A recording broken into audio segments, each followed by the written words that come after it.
Sziasztok, Fejér Gyula vagyok, a Newstream társalapítója és technológiai igazgatója. Ez körülbelül annyit jelent, hogy felelek a cég teljes technológiájáért, ugyanakkor alapítóként benne vagyok az átfogó stratégiai döntésekben is, tehát részben általános, részben technikai szerepem van, illetve nem mellesleg vezetem a budapesti irodát, amiben több mint 100 ember dolgozik a Newstream tervezésén és fejlesztésén. Egyik kérdésünk az, hogy hogyan és mikor találj befektetőt az induló vállalkozásodhoz.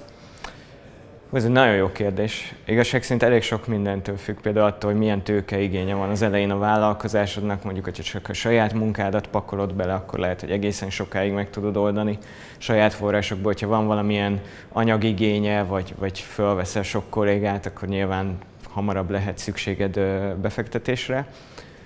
Tehát szerintem általánosan minden helyzetre alkalmazható szabály nincsen. Saját tapasztalatomból annyit elmondhatok, hogy ha megteheted, akkor érdemes viszonylag sokáig magadnak finanszírozni.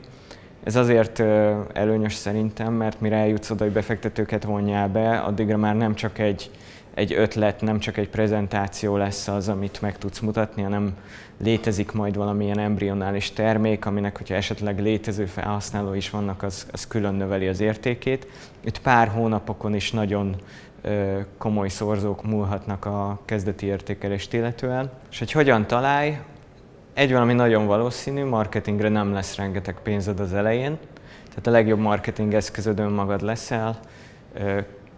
Meg kell jelenned ott, ahol a befektetők vannak. Ezek lehetnek fizikai terek, például meetupok, rendezvények, különböző versenyek, illetve lehetnek virtuális terek is, például LinkedIn-en ezek a befektetők, tipikusan az üzleti angyalok általában igen exponált, jól fellelhető valakik. Föl kell venned velük a kapcsolatot, és nagyon fontos, hogy mivel túl sok konkrétum még nem lesz a vállalkozásod mögött, elsősorban azon fog múlni, hogy ők hajlandóak-e befektetni, hogy milyen impulzus éri őket, hogy el tudod-e azt érni, hogy kvázi beleszeressenek a projektedbe.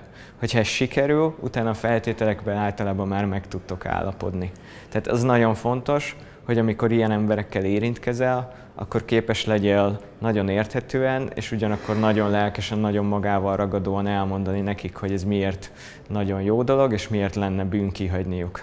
Az biztosan nem árt, hogyha van egy prezentációd. Vannak befektetők, akik üzleti tervet is várnak.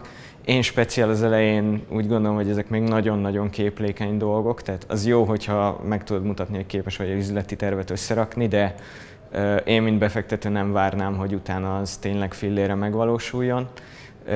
A legeslegjobb szerintem az, hogyha van valamiféle terméked, amit már meg tudsz mutatni, és egy olyan csapat, akikkel esetleg a már érdeklődő befektetőket össze tudod hozni. A termék és a csapat, amennyiben jó benyomást tesz, szerintem ezek önmagukban képesek eladni egy befektetést. Ugye szerintem egy jó terméknél, egy magával ragadó élménynél ezen a téren igazán nincsen jobb prezentáció.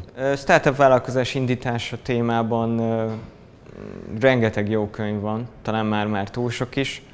Amiket mondani fogok, azok szerintem eléggé alapok, már klisék, de tényleg érdemes a Lean Startupot, illetve a Lean UX-et elolvasni.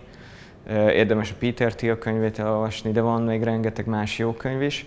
Illetve vannak nagyon jó blogok ilyen daily startup témában, ahol főleg azzal foglalkoznak, hogy hogyan lehet egy ötletet nagyon gyorsan beindítani, nagyon gyorsan validálni, eldönteni azt, hogy piacképes-e vagy sem.